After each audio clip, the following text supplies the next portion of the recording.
नमस्कार, जय महाराष्ट्र मित्रांनो, आज आपण छत्रपती शिवाजी महाराजांनी निर्माण केलेली संदेश वहन यंत्रणा या विषयावर संवाद साधून मित्रांनो, या विषयाची आज आपण थोडक्यात माहिती जाणून घेणार आहोत। मित्रांनो, छत्रपती शिवाजी महाराजांचा कालखंड हा मध्ययुगीन कालखंड होता।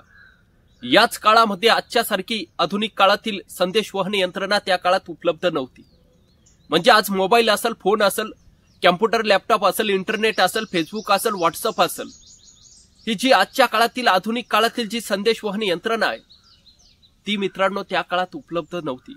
मित्रांनो, आजच्या काळामध्ये आपण एका जागेवर बसून हजारो किलोमीटर अंतरावर असणाऱ्या आपल्या एका मित्रासोबत सहज मोबाईलच्या माध्यमातून त्याच्याशी संपर्क साधू शकतो। पण मित्रांनो, ही आधुनिक काळातील संदेश वहन यंत्रणा त्या काळात उपलब्ध नव्हती।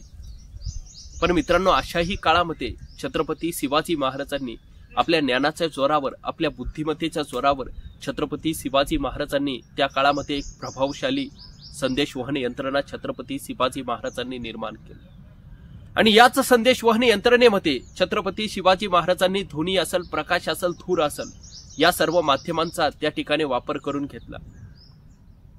मित्रांनो, छत्रपती शिवाजी महाराजांनी कोणत्या प्रकारची लाकडं जाळल्यानंतर पांढरा धूर निघतो किंवा कोणत्या प्रकारची वनस्पती जाळल्यानंतर काळा धूर निघतो, या सर्व गोष्टींचा विचार करून त्या सर्व लाकडांचा आणि त्या वनस्पतीचा साठा प्रत्येक किल्ल्यावर त्या ठिकाणी शिवरायांनी करून ठेवला।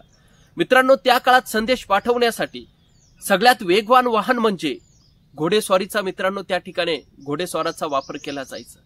पण मित्रांनो, प्रत्येक वेळेस एखाद्या घोडेस्वाराकडे संदेश देऊन पाठवणं हे शक्य असणार का? समजा प्रसंग आणीबाणीचा आहे, शत्रूनं जर वाटेत त्याला अडवलं आणि अशा वेळेस ती बातमी शत्रूच्या हाती लागली तर काय होणार? या सर्व गोष्टींचा विचार करून छत्रपती शिवाजी महाराजांनी ही संदेश वहन यंत्रणा निर्माण केली। तर मित्रांनो, समजा एखाद्या किल्ल्यावर जर एखादा चांगला प्रसंग त्या ठिकाणी घडला असेल, काही आनंदाची गोष्ट असेल, तर अशा वेळेस त्या किल्ल्यावर पांढरा धूर केला जायचा।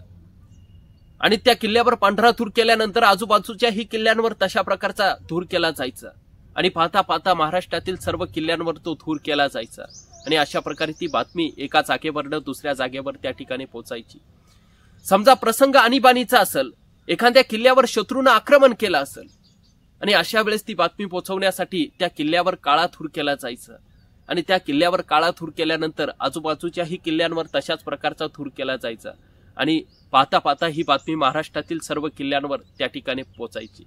अशा प्रकारे मित्रांनो, छत्रपती शिवाजी महाराजांनी निर्माण केलेली ही संदेश वहन यंत्रणा तर मित्रांनो, शिवरायांच्या जीवनातील, त्यांच्या आयुष्यातील सगळ्यात एक महत्वाचा प्रसंग म्हणजे सुभेदार तानाजी मालुसरे ज्यावेळेस कोंढाणा जिंकण्यासाठी जातात आणि कोंढाणा जिंकल्यानंतर मावळ्यांनी कोंढाण्यावर असणारी गवताची गंज त्या ठिकाणी पेटवली आणि कोंढाण्यावर लागलेली ती अग्नी, तो प्रकाश छत्रपती शिवाजी महाराजांनी राजगडावरनं बघितला आणि क्षणात महाराजांना बातमी समजली की कोंढाणा स्वराज्यामध्ये आला।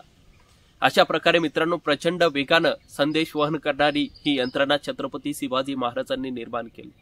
ध्वनीच्या माध्यमातून संदेश पाठवण्यासाठी छत्रपती शिवाजी महाराजांनी तोफ असेल, ढोल असेल, तुतारी असेल, रणसिंग असेल, या सर्व साधनांचा वापर छत्रपती शिवाजी महाराजांच्या सैनिकांनी सातत्यानं संदेश वहन करण्यासाठी केल्याचं आपल्याला दिसून येतं। प्रकाशच्या माध्यमातून संदेश पाठवण्यासाठी वेगवेगळ्या प्रकारची लाकडं चाळून ती अग्नी करून तो संदेश त्या ठिकाणी पाठवला जायचा किंवा मशालीचा त्या ठिकाणी वापर केला जायचा। अशा प्रकारे मित्रांनो, शिवरायांनी त्या काळामध्ये निर्माण केलेली ही संदेश वहन यंत्रणा। तर मित्रांनो, हा व्हिडिओ तुम्हाला आवडला असेल तर व्हिडिओला नक्की लाईक करा। चॅनलवर नवीन असाल तर चॅनलला सबस्क्राईब करा। एवढाच आशावाद, मनपूर्वक धन्यवाद।